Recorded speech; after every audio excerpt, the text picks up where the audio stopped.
नमः शिवाय। आप सभी पर भोलेनाथ की कृपा सदा बनी रहे। आप सुनेंगे सोमवार की व्रत कथा, साथ में सुनेंगे भगवान शिव की बहुत ही दुर्लभ और पौराणिक मोक्षदायिनी कथा भी। कथा का शुभारंभ करने से पहले सब मिलकर भगवान शिव की स्तुति करते हैं। भगवान शिव की स्तुति का पाठ करने से हर संकट से मुक्ति मिलती है और सभी मनोकामनाएं भी पूर्ण हो जाती हैं। संत महापुराण के कुमारिका खंड में भगवान शिव की स्तुति का वर्णन किया गया है।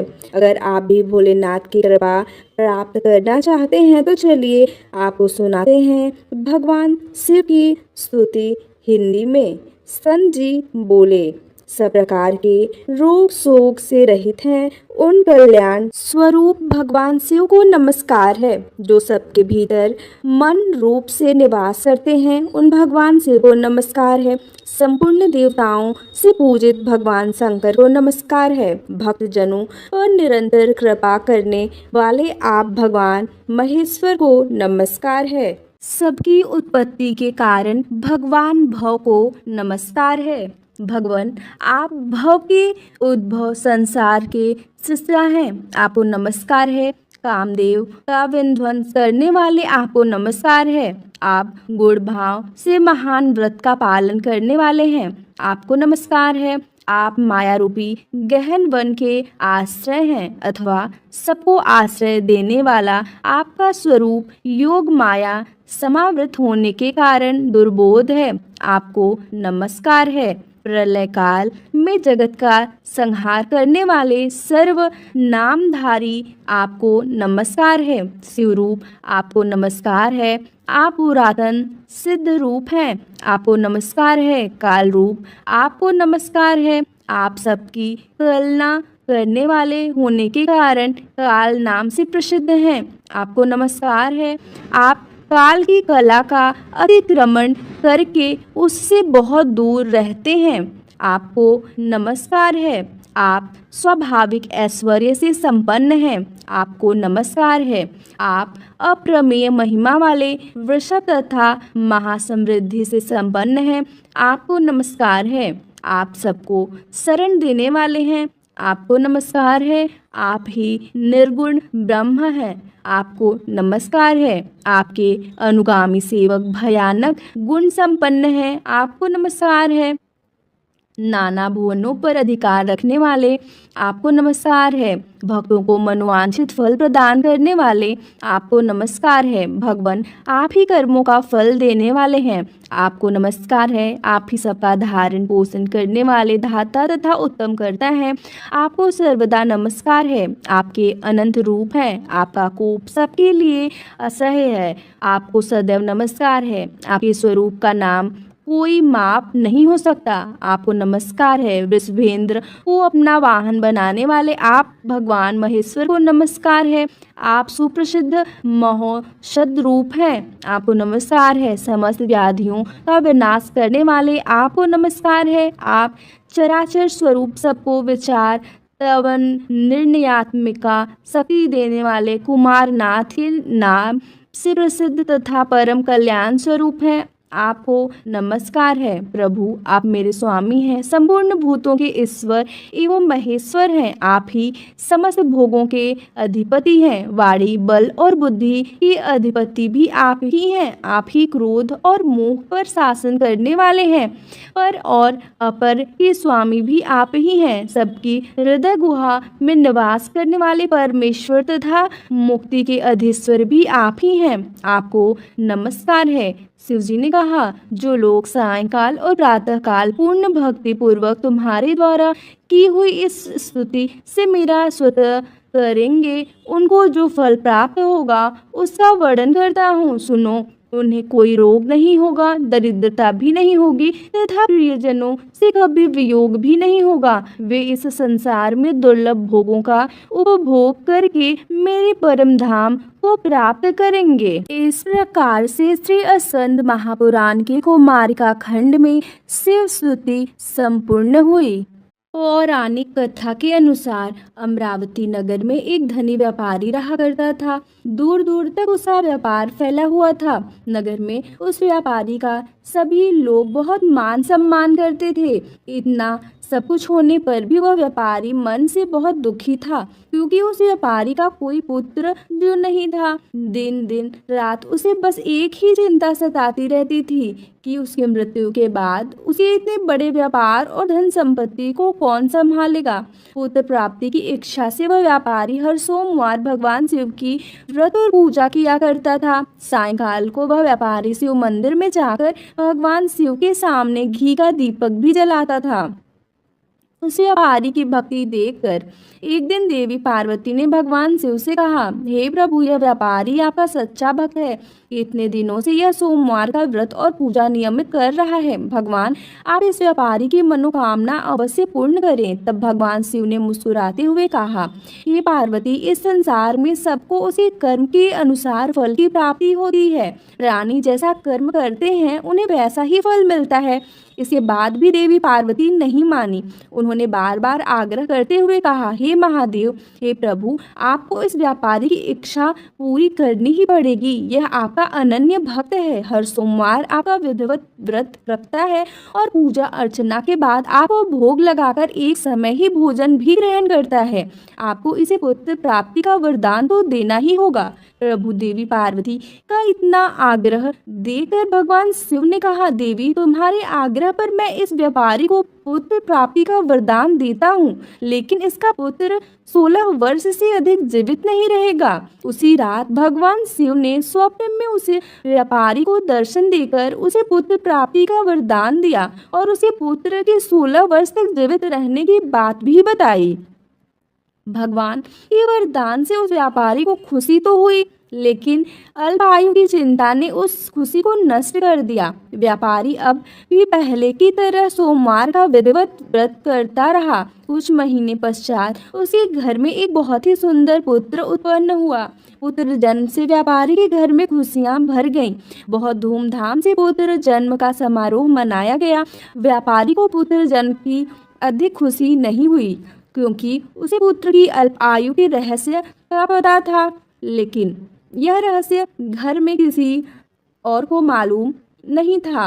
विद्वान ब्राह्मणों ने उस पुत्र का नाम अमर रखा। जब अमर 12 वर्ष का हुआ तो शिक्षा के लिए उसे वाराणसी भेजने का निश्चय किया गया। व्यापारी ने अमर के मामा दीपचंद को बुलाया और कहा कि अमर को शिक्षा प्राप्त करने के लिए वाराणसी छोड़कर आओ। अमर अब अपने मामा के साथ शिक्षा प्राप्त करने के लिए चल दिया। रास्ते में जहाँ भी अमर और दीपचंद रात्रि विश्राम के लिए ठहरते, वहीं यज्ञ करते और ब्राह्मणों को भोजन कराते थे। लंबी यात्रा के बाद अमर और दीपचंद एक नगर में पहुंचे। उस नगर के राजा की कन्या के विवाह की खुशी में पूरे नगर को सजाया गया था। निश्चित समय पर बारात आ गई, लेकिन वर का पिता अपने बेटे के एक आंख से काना होने के कारण बहुत चिंतित था। उसे इस बात का भय सता रहा था कि राजा को इस बात का पता चलने पर कहीं वह विवाह से इनकार न कर दे, इससे उसकी बदनामी होगी। वर के पिता ने अमर को देखा तो उसी मस्तिष्क में एक विचार आया। उसने सोचा, क्यों न इस लड़के को दूल्हा बनाकर राजकुमारी से विवाह करा दूं। विवाह के बाद इसको धन देकर विदा कर दूंगा और राजकुमारी को अपने नगर में ले जाऊंगा। वर के पिता ने इस संबंध में अमर और दीपचंद से बात की। दीपचंद ने धन मिलने के लालच में वर के पिता की बात स्वीकार कर ली और अमर को दूल्हे के वस्त्र पहनाकर राजकुमारी चंद्रिका से विवाह करा दिया गया। राजा ने बहुत सा धन देकर राजकुमारी को विदा किया। अमर जब लौट रहा था तो सच नहीं छिपा सका और उसने राजकुमारी के दुपट्टे पर लिख दिया, राजकुमारी चंद्रिका, तुम्हारा विवाह तो मेरे साथ हुआ था। मैं तो वाराणसी में शिक्षा प्राप्त करने जा रहा हूँ। अब तुम्हें जिस नवयुवक की पत्नी बनना पड़ेगा वह काना है। वो जब राजकुमारी ने अपने दुपट्टे पर लिखा हुआ पढ़ा तो उसने काने लड़के के साथ जाने से इनकार कर दिया। राजा ने सब बातें जानकर राजकुमारी को महल में रख लिया। उधर अमर अपने मामा दीपचंद के साथ वाराणसी पहुंच गया। अमर ने गुरुकुल में पढ़ना प्रारंभ कर दिया। जब अमर की आयु 16 वर्ष की हुई तो उसने एक यज्ञ किया। यज्ञ की समाप्ति पर ब्राह्मणों को भोजन कराया और खूब अन्य वस्त्र दान किए। रात को अमर अपने शयन कक्ष में सो गया। शिव जी के वरदान के अनुसार सैन्यावस्था में ही अमर के प्राण पखेरु उड़ गए। सूर्योदय पर मामा अमर को मृत देखकर रोने पीटने लगा। आसपास के लोग भी एकत्र होकर दुख प्रकट करने लगे। मामा के रोने की विलाप करने से स्वर समीप से गुजरते हुए भगवान शिव और माता पार्वती ने भी सुने। तब माता पार्वती ने भगवान से कहा, प्राणनाथ, मुझसे इसके रोने का सहन नहीं हो रहा। आप इस व्यक्ति के कष्ट को अवश्य दूर कीजिए। भगवान शिव ने देवी पार्वती से कहा। अदृश्य रूप में जाकर अमर को देखा तो पार्वती जी से बोले, देवी, यह तो उसी व्यापारी का पुत्र है जिसे मैंने 16 वर्ष की आयु का वरदान दिया था। आज इसकी आयु तो पूरी हो गई। देवी पार्वती ने फिर भगवान शिव से निवेदन किया, हे प्राणनाथ, आप इस लड़के को जीवित कर दीजिए, नहीं तो इस लड़के के माता पिता पुत्र के मृत्यु के कारण रो रो कर अपने प्राणों को त्याग कर देंगे। इस लड़के का पिता तो आपका परम भक्त है, बरसों से सोमवार का व्रत करते हुए आपको भोग लगा रहा है। माता पार्वती के बार बार आग्रह करने पर भगवान शिव ने उस लड़के को जीवित होने का वरदान दे दिया और कुछ ही क्षणों में वह जीवित होकर उठ बैठा। फिर शिक्षा समाप्त करके अमर मामा के साथ अपने नगर की ओर चल दिया। दोनों चलते हुए उसी नगर में पहुंचे जहां अमर का विवाह हुआ था। उस नगर में भी अमर ने यज्ञ का आयोजन किया। समीप से गुजरते हुए नगर के राजा ने यज्ञ का आयोजन देखा। तब राजा ने अमर को तुरंत पहचान लिया। यज्ञ समाप्त होने पर राजा अमर को और उसके मामा को महल में ले गए और कुछ दिन उन्हें महल में रखकर बहुत सारा धन वस्त्र देकर राजकुमारी के साथ विदा कर दिया। रास्ते में सुरक्षा के लिए राजा ने बहुत से सैनिकों को भी साथ भेजा। दीप से नगर में पहुंचते ही एक दूत को घर भेजकर अपने आने की सूचना भेजी। अपने बेटे अमर के जीवित वापस लौटने की सूचना से व्यापारी बहुत प्रसन्न हुआ। व्यापारी ने अपनी पत्नी के साथ स्वयं को एक कमरे में बंद कर रखा था। भूखे प्यासे रहकर व्यापारी और उसकी पत्नी बेटे की प्रतीक्षा कर रहे थे। उन्होंने प्रतिज्ञा कर रखी थी कि यदि उन्हें अपने बेटे की मृत्यु का समाचार मिला तो वे दोनों भी अपने प्राण त्याग देंगे। व्यापारी अपनी पत्नी और मित्रों के साथ नगर के द्वार पर पहुंच गया। अपने बेटे के विवाह का समाचार सुनकर पुत्र वधू राजकुमारी चंद्रिका को देखकर उसकी खुशी का ठिकाना नहीं रहा। उसी रात भगवान शिव ने व्यापारी के स्वप्न में आकर कहा, हे श्रेष्ठी, मैंने सोमवार के व्रत करने और व्रत कथा सुनने से प्रसन्न होकर तेरे पुत्र को लंबी आयु प्रदान की है। यह सुनकर व्यापारी बहुत प्रसन्न हुआ।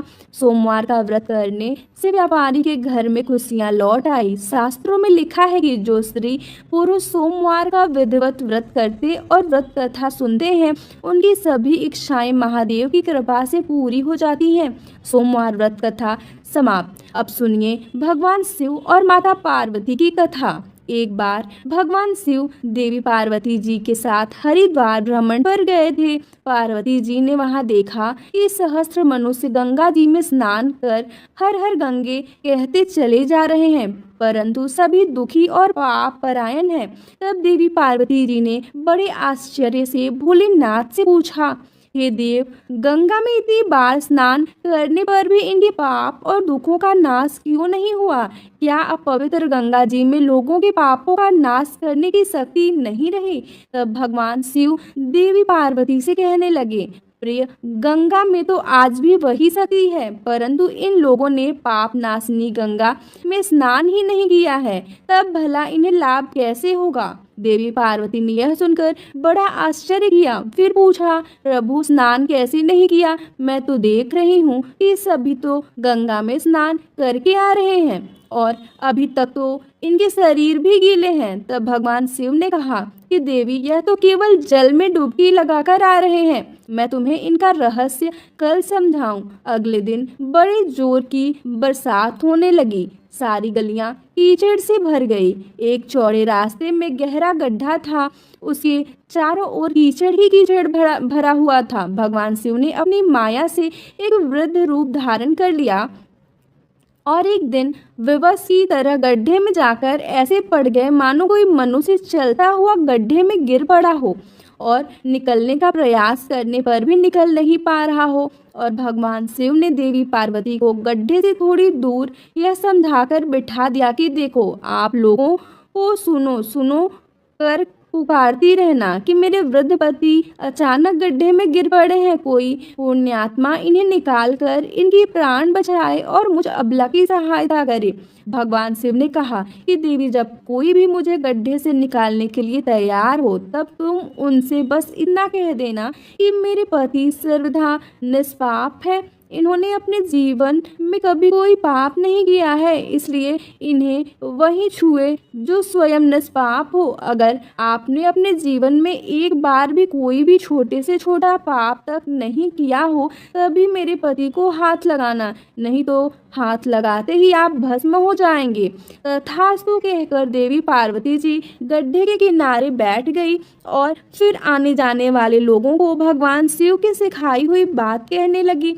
उधर गंगा जी में नहाकर लोगों के समूह आ रहे थे। एक सुंदर युवती को यूं दलदल के पास बैठी देखकर कई लोगों के मन में पाप आ गया। कुछ लोग लज्जा के डर से डरे तो कुछ लोगों को धर्म का भय हुआ, कुछ लोगों को कानून से डर लगा तो कुछ लोगों ने तो पार्वती जी को यह भी सुना दिया कि मरने दे उस बुढ़े को, अरे क्यों उसके लिए रो रही है। आगे और कुछ दयालु सचरित्र पुरुष भी थे, उन्होंने करुणा करके युवती के पति को निकालना चाहा, लेकिन जैसे ही उन्होंने उस वृद्ध को वहां से हटाना चाहा तभी देवी पार्वती के वचन सुनकर वे भी रुक गए कि जो निष्पाप हो केवल वही उन्हें छुए, नहीं तो वे भस्म हो जाएंगे।